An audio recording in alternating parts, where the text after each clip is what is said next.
तो बच्चों, आज हम मराठी के जो मूलाक्षर है वो सीखने वाले हैं। देखो बच्चों, यहाँ पर मूलाक्षरों के अंदर दो चीजें पर हमको ध्यान रखना है। एक है स्वर और व्यंजन। ये दो चीजें जब आपको अच्छी तरीके से समझ में आ जाती है तो आपको मराठी सीखना बहुत ही आसान हो जाएगा। इसलिए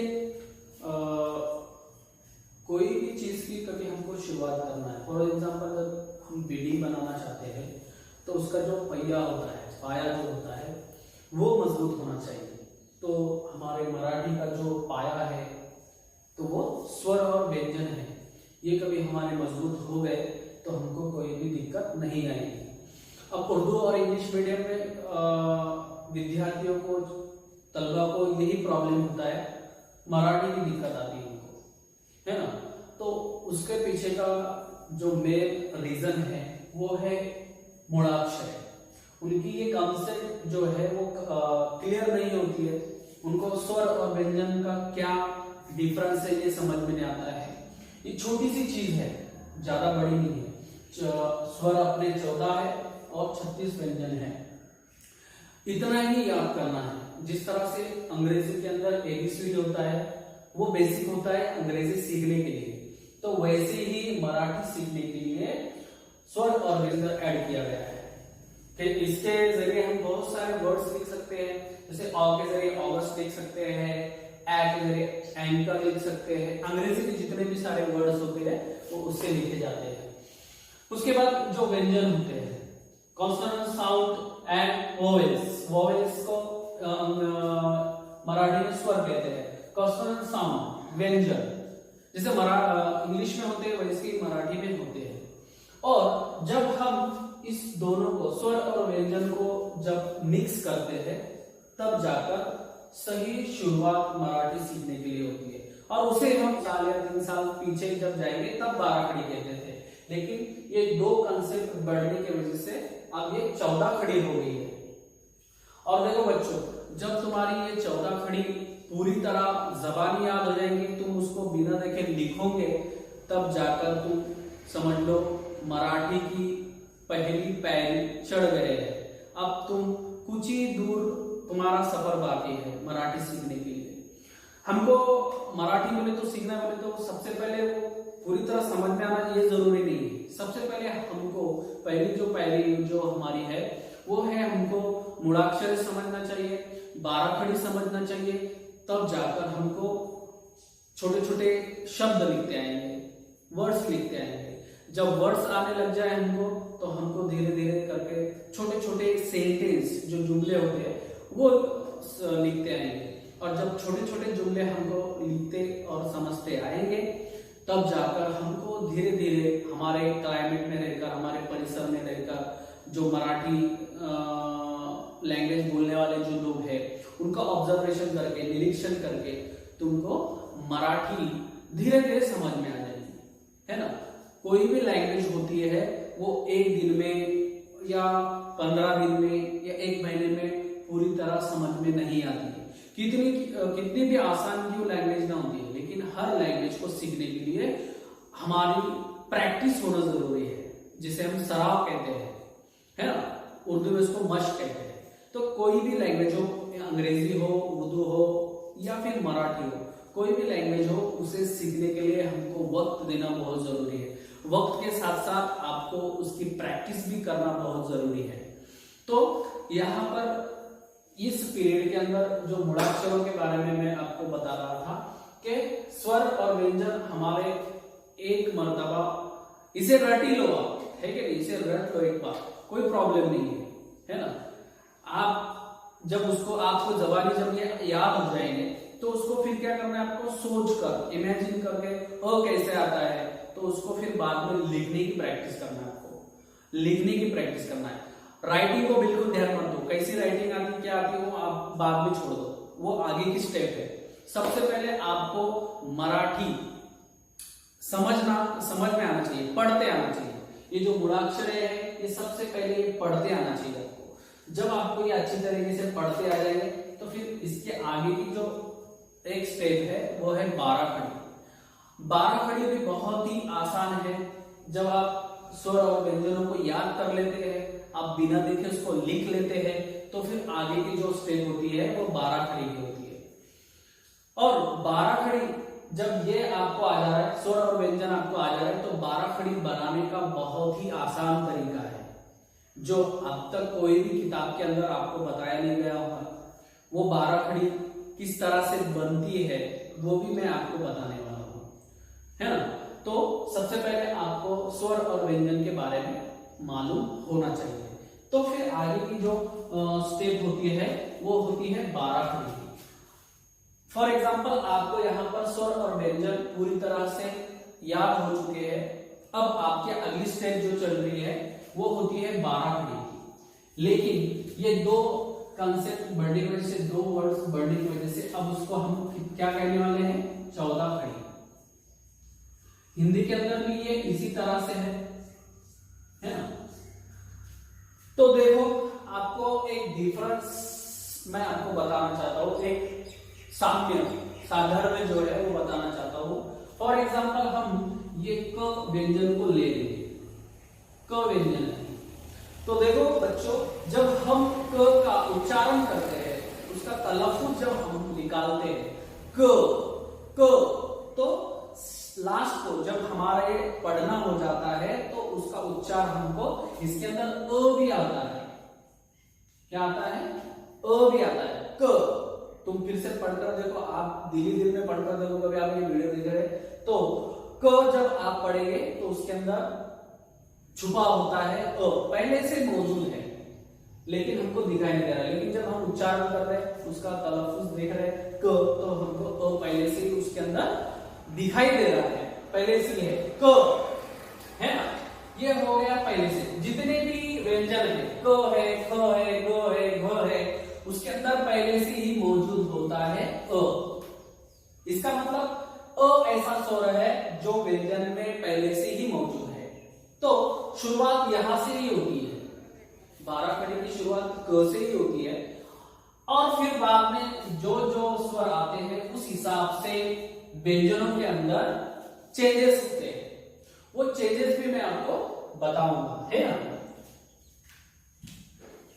अब क्या चेंजेस होते हैं, आपको क और क के अंदर अ पहले से ही मौजूद होता है, ये पता तो हो चुका होगा आपको। अब 14 खड़ी किस तरह से बनाई जाती है उसका फॉर एग्जांपल मैं आपको एग्जांपल बताता हूं। हमने सबसे पहले क लिए। सबसे पहले तो आपको मैं ये जो स्वर के अंदर जो अलामतें छुपी हुई है, जो चिन्ह छुपे हुए हैं, जिसकी हमको 12 खड़ी बनाने के लिए बहुत ही जरूरत होती है, तो वो मैं आपको बताना चाहता हूं। हम कभी अ ले रहे हैं तो उसके अंदर कोई भी चिन्ह मौजूद नहीं होता है, वो पहले से ही व्यंजनों के अंदर मौजूद होता है अ। जब हम आ लेते हैं तो आ के अंदर जब हम देखेंगे अ है यहाँ पर, उसको एक खड़ी रखेंगे, जिसे काना कहते हैं, मराठी में इसे काना कहते हैं। ये छुपा हुआ है, आ के अंदर एक काना छुपा हुआ है। उसके बाद ई, जिसे तुम छोटी ई भी कहते हैं, छोटी बड़ी, उर्दू वाले जो बच्चे हैं ऐसे कहते हैं इसको। तो ये ई है, तो इसका मतलब इसके अंदर छुपी हुई पहली वेलांटी, जिसे मराठी के लैंग्वेज में रस्व वेलांटी कहते हैं। क्या कहते हैं, रस्व वेलांटी। उसके बाद बड़ी ई के अंदर दीर्घ वेलांटी, बड़ी ई के अंदर दीर्घ वेलांटी। उसके बाद उ, ये किसकी अलामत है, इसके अंदर एक चिन्ह छुपा है जिसे हम उकार कहते हैं, लेकिन कैसा उकार, रस्व उकार, जिसे तुम आसान लैंग्वेज में बोलेंगे पहला उकार, है ना। उसके बाद बड़ा उ, दीर्घ उकार, है ना, दीर्घ, ये रस्व, ये दीर्घ। उसके बाद ए, ये इसके अंदर चिन्ह छुपा हुआ है एक मात्रा, है ना। ए के अंदर पहले से ए है, फिर एक मात्रा और है, तो इसका मतलब उसके अंदर 2 मात्रे हैं, ठीक है, 2 मात्रे इसके अंदर छुपे हुए हैं। फिर इसके बाद आगे ओ, है ना, जिससे हमारा उच्चारण होता है वैसे हमको ये करना है। ओ के अंदर एक काना है और ऊपर हम देखेंगे तो एक मात्रा भी आपको यहाँ पर नजर आएगा, ओ। अब यहाँ पर तुमको आसान है और पहचानना, 2 मात्रे ऊपर के दिए हैं और एक काना है, ओ। उसके बाद ए के अंदर आधा चा, है कि नहीं? उसके बाद औ के अंदर आधा चा और एक का, है कि नहीं? एक का, मराठी में बोलते हैं उसको। उसके बाद अम के अंदर अनुस्वार का अनुस्वार होता है ना? उसके बाद आहा के अंदर विसर्ग इसे कहते हैं। ये जो दो टिप दिख रहे हैं, दो नुक्ते दिख रहे हैं आपको, इसे विसर्ग कहते हैं। तो सारी 14 खड़ी इसके अंदर छुपी हुई है। ये चिन्ह आपने इस तरह से याद कर लिए। इसका मतलब क्या? स्वर याद कर लिए, और ये चिन्ह को आपने अच्छी तरह याद कर लिए, इसकी मशक की है, इसका सराव किए, तो आपको 14 खड़ी बनाने से कोई रोक नहीं सकता। सबसे आसान है। फॉर एग्जाम्पल हम सबसे पहले क का 12 खड़ी बनाने को देखेंगे, और हमको बिल्कुल भी 12 खड़ी बनाते नहीं आती, लेकिन अब हम क्या कर रहे हैं, ये चिन्ह का इस्तेमाल करके क के अंदर सिर्फ उसके अंदर जोड़ रहे हैं। क ये व्यंजन लेकर हम उसके अंदर ये चिन्ह जोड़ रहे हैं। तो क हमने यहां लिया क, तो पहले इसके अंदर जो स्वर है 1 नंबर का, उसके अंदर कुछ मौजूद नहीं है, तो पहले से इसके अंदर अ, मैंने बताया पहले कि इसके अंदर अ मौजूद है। फिर से हम क लेंगे, तो की बारी खड़ी बनाना है। अब दूसरा जो वर्ड ये है हमारा स्वर, वो आ है, तो आ की अलामत, इसकी पहचान क्या है? काना, है कि नहीं? तो काने को हमको जोड़ देना है। बस क्या करना है? काने को हमने जोड़ देना है। कोई नहीं, आपको 14 खड़ी बिल्कुल नहीं आती है, बस आपको स्वर याद है और स्वर के चिन्हों का आपको पता है, और आपको व्यंजन भी आते हैं। बेसिक चीज आपको मैं बता रहा हूं। अब हमारी 14 खड़ी बनती जाती है। उसके बाद यहां पर 3 नंबर ई है ना, की इधर से इधर मिलती, बोले तो रस्व मिलाती है ना, इधर से इधर, इसको हम इधर से इधर लिखते हैं, है ना। उसके बाद ये रस्व वेलांटी, उसके बाद ये दीर्घ वेलांटी, इधर से इधर दीर्घ वेलांटी, यहां पर वही जोड़ रहे हैं अपन। क वही पहले से मौजूद है, व्यंजन स्थिर है, लेकिन स्वर के वजह से इसके अंदर क्या हो रहा है? चेंजेस आ रहे हैं, उसके उच्चारण में भी, उसके पढ़ने में चेंजेस आ रहे हैं, और हमारी 14 खड़ी भी क्रिएट हो रही है, बन रही है। फिर हम लेंगे क, पहला उकार ये है ना, ये स्वर का पहचान है। उसके बाद क, दूसरा उकार हमको जोड़ देना है, कु, है क्या? फिर क लेना है, एक मात्रा हमको जोड़ देना है, के, जैसे यहाँ पर ए पढ़ते ना, देखो यहाँ पर के, ए आ रहा है, लास्ट को तलफ्फुज उच्चारण उसका वही हो रहा है, के, कई, जिस तरह से यहाँ आई पढ़ते हैं, तो यहाँ पर क के अंदर जमा होकर कई।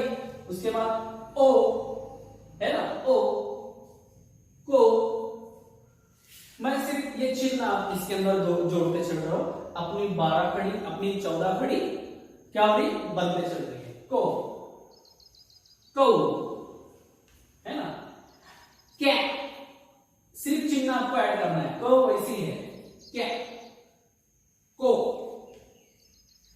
कम और कहा। तो देखो बच्चों, अब हमने क्या ऐड किया है? ऊपर की जो ये चिन्ह है, बस इसमें ऐड करते चले गए, हमारी 14 खड़ी बनकर तैयार हो गई है। कोई याद करने की और कोई रटने की जरूरत नहीं है, हमारी 14 खड़ी अपने आप बनते चल रही है। इसी तरह से आप ख की 12 खड़ी बना सकते हैं, वही चिन्ह उसके अंदर ऐड करना है, कोई नया चेंजेस नहीं करना है। आपकी 14 खड़ी बनते जा रही है। आप इसके अंदर ख की बनाएंगे, है कि आप इसकी मशक कर सकते हैं। ये मैंने एग्जांपल आपको बताया है कि किस तरह से 14 खड़ी बनती है। अब आपने ख की लिया, ख को भी वैसे करना है, फिर से ख लिखना है, ऊपर का चिन्ह इसके अंदर जोड़ देना है, खा। क जैसे क, का, की, कु, के, कई, को, कौ, क्या, को, कम, कहा। उस तरह से क्या होगा? ख, खा, खी, खू, खे, खड़ी, खो, खऊ, है ना, ख्या, ख, खम, खा। इस तरह से बनते जाएगा। अब जब हमको इस 14 खड़ी पूरी तरह लिखना आ रही है, पढ़ना आ रही है, बिल्कुल बिना देखे लिखते आ रही है, फिर जाकर आप अब रेडी हो चुके हैं शब्द बनाने के लिए। जैसे हम फॉर एग्जांपल एक शब्द लेंगे, हमको का लिखना है, तो हम क्या लेंगे, का, है ना, का, एक मर्तबा का लिया। फिर जब उच्चार के हिसाब से जब हम का पढ़ रहे हैं तो फिर से हमको का लेना पड़ेगा, का, हमारा शब्द बन गया। बहुत सारे, जैसे ब की 12 खड़ी से बा ले लिया, बा, बाबा। म के 12 खड़ी से मा ले लिया, मामा। तो ये हमारे छोटे छोटे जो शब्द है वो बनते चले जाएंगे, है ना। आप आपका खुद का जो नाम है वो भी मराठी में लिख सकते हैं, आपको 14 खड़ी आती है तो। कौन सा भी वर्ड्स आपको बोल दे, जो आप देखते हैं तुम्हारे इर्द गिर्द, जहां पर भी आप देखते हैं बोर्ड के ऊपर नजर आते हैं, तो आपको धीरे धीरे करते करते वो वर्ड्स बनाते आएंगे। और देखो, वर्ड से ही सेंटेंस बनता है। जब आप शब्द लिखेंगे, शब्द को जमा करके ही एक अर्थपूर्ण वाक्य बनता है। और जब आप अर्थपूर्ण वाक्य बनाना शुरू कर देंगे, तब जाकर आपको मराठी पढ़ना आ जाएगी, आप पढ़ लेंगे उसको। और जैसे जैसे आप उसको पढ़ते पढ़ते जाएंगे, जैसे न्यूज़पेपर है मराठी के, जो भी मराठी की चीज आपको नजर आ रही है वो पढ़ते जा रहे हैं आप, तो धीरे धीरे करते करते आपको वो धीरे से समझने भी शुरू हो जाएंगे। हमारे महाराष्ट्र के अंदर सबसे ज्यादा जो लैंग्वेज बोली जाती है वो है मराठी। और इस साल से 2020 से महाराष्ट्र सरकार ने मराठी को कंपलसरी कर दिया है, उर्दू मीडियम के लिए भी, अंग्रेजी मीडियम के लिए। अब मराठी ये जो विषय है, ये जो सब्जेक्ट है, ये ऑप्शनल नहीं है, अब ये कंपलसरी कर दिया है। तो इसलिए आपको मराठी पहली से स्टार्ट हो चुकी है। उर्दू मीडियम के लिए भी कंपलसरी पहले से मराठी स्टार्ट हो चुकी है। अब आप ऐसा नहीं कह सकते कि मराठी हमारी लैंग्वेज नहीं है, हमारी लैंग्वेज दूसरी है, वो सिर्फ हमको 10वीं तक पढ़ने के लिए नहीं। अब बहुत ही सख्ती से मराठी का अध्ययन किया जाने वाला है। और आगे चलकर कभी आपको जॉब करना है, नौकरी करना है, तो आपको 100 नंबर का, 100 मार्क्स का मराठी ये सब्जेक्ट, ये मजमून पास होना ही है, कोई भी कंडीशन में। ये सबसे पहली कंडीशन रहेगी आपकी। अब उर्दू मीडियम के हो या फिर अब अंग्रेजी मीडियम के हो, आपको मराठी आना बहुत ही। इसी तरीके से मैं मराठी के बारे में आपको आगे भी ऐसे वीडियो बना रहा हूं कि उर्दू मीडियम के बच्चों के लिए और इंग्लिश मीडियम के बच्चों के लिए आसानी से मराठी को सीख पाए। हमने देखा मराठी में मूलाक्षर किसे कहते हैं, स्वर व्यंजन और 14 खड़ी कैसे बनती है, ये हमने आसान तरीके से देखा। कभी आपको ये वीडियो अच्छी तरह समझ में आ रहा है, आपको इससे फायदा हो रहा है, तो आप इस वीडियो को लाइक जरूर करें। साथ ही साथ आप आपके दोस्तों में इसे शेयर करें और मेरे इस चैनल को आप सब्सक्राइब जरूर करें। आने वाले समय में मैं इससे और भी मराठी के आसान से आसान वीडियो डालने वाला हूं, तो आप हमेशा तैयार रहें और मेरे इस चैनल को सब्सक्राइब करना ना भूलें। धन्यवाद।